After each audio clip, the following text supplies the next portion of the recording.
Mais l'objectif de ces journées, c'est de rassembler toutes les personnes qui travaillent sur le Milan Royal en France, à travers toute la zone de nidification de l'oiseau. Donc c'est une vaste zone qui va des Pyrénées jusqu'en Alsace et Lorraine et la Corse. Et donc c'est la première fois qu'on organise ces rencontres en Corse, en sachant qu'elles sont organisées tous les 2 à 3 ans.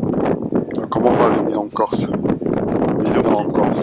Disons que le Milan Royal en Corse, il se porte plutôt bien, hein, par rapport à ce qu'on voit au niveau des représentations des autres régions. Donc c'est une population qu'on estime en expansion, légère augmentation en tout cas.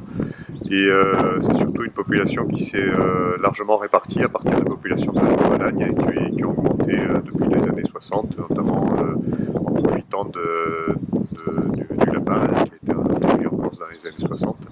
Donc ce qui a permis d'assurer la survie des oiseaux et qui maintenant se dispersent un peu à travers toute la Corse. Donc nous on suit particulièrement 2 zones où on travaille sur l'espèce en Corse. Donc la vallée du Régine et puis le secteur d'Ajaccio. Et donc là on voit à partir des présentations que nos collègues font que c'est dans la vallée du Régine où on a les plus fortes concentrations de Milan en France, voire en Europe. On a une idée de l'importance de la population? Disons qu'en Corse, on estime la population entre 3000 et 5000 oiseaux, donc en sachant qu'il y a des oiseaux qui se reproduisent qu'au bout de 3 ou 4 ans, donc ça doit faire à peu près certainement 300 à 400 couples nicheurs. C'est pas une espèce menacée alors? Ça reste quand même une espèce à faible effectif, hein, c'est un oiseau pour voilà, 3000 oiseaux simplement, c'est quand même pas énorme. Et c'est surtout une espèce qui a failli disparaître, qui a disparu dans certaines régions d'Europe, notamment dans les années 60. Il y a plusieurs secteurs en Italie où l'espèce a disparu, en Angleterre aussi, et donc ça a entraîné des programmes de renforcement de population, de réintroduction, et notamment pour ce qui nous concerne, on a pu fournir quelques oiseaux pour un programme de réintroduction en Toscane, qui s'est terminé il y a quelques années et qui a très très bien marché.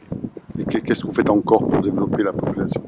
Alors nous, on fait pas, voilà, disons que la population se développe par contre, on ne savait pas quel était son état il y a encore quelques années.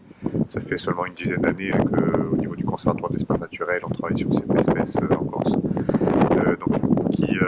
du coup, maintenant, ça nous permet d'avoir une assez large connaissance, en tout cas sur les 2 secteurs sur lesquels on travaille particulièrement, et ailleurs en Corse plus ponctuellement. Ensuite, nous, on intervient également auprès de collectivités